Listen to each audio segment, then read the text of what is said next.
So இன்னைக்கான tip வந்து மாமிஸ் வந்து ஸ்பைசி ஃபுட்ஸ் எடுத்துக்கிறதுனால பேபிஸ்க்கு வந்து கேஸினஸோ டிஸ்கம்ஃபர்ட்டோ காஸ் பண்ணுமா?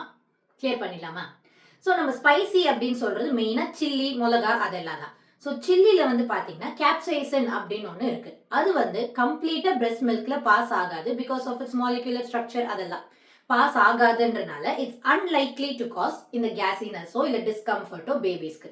இப்படி மதர்ஸ் வந்து ஸ்பைசினஸ் கொஞ்சமா நீங்க எடுத்துக்கிறீங்க அப்படின்னாலுமே கூட அது வந்து பேபிஸை ஃபியூச்சர்ல அவங்களோட இந்த பேலட் எல்லாம் டெவலப் பண்ணி ரெடி பண்ணி வைக்கும் டேஸ்ட்க்கு அப்படின்னு கூட நிறைய ரிசர்ச் சொல்லுது.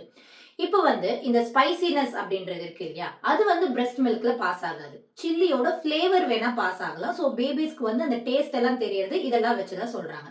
ஸோ நீங்க இந்த மாதிரி ஸ்பைசி ஃபுட்ஸ் எடுத்துக்கிறீங்க அப்படின்னா பேபிஸோட கியூஸை வந்து வாட்ச் பண்ணுங்க. எப்படி பிஹேவ் பண்றாங்க, சேஞ்சஸ் இருக்காது. நீங்க ஏதாவது இருக்கான்னு அப்சர்வ் பண்ணி பாருங்க. இது எல்லாத்தையும் விட நமக்கு மாமி இன்ஸ்டிங்க்ட்னு ஒன்று இருக்கு இல்லையா, அதுபடி ஃபாலோ பண்ணுங்க. ஒரு ப்ராப்ளமும் இருக்காது. பாய்.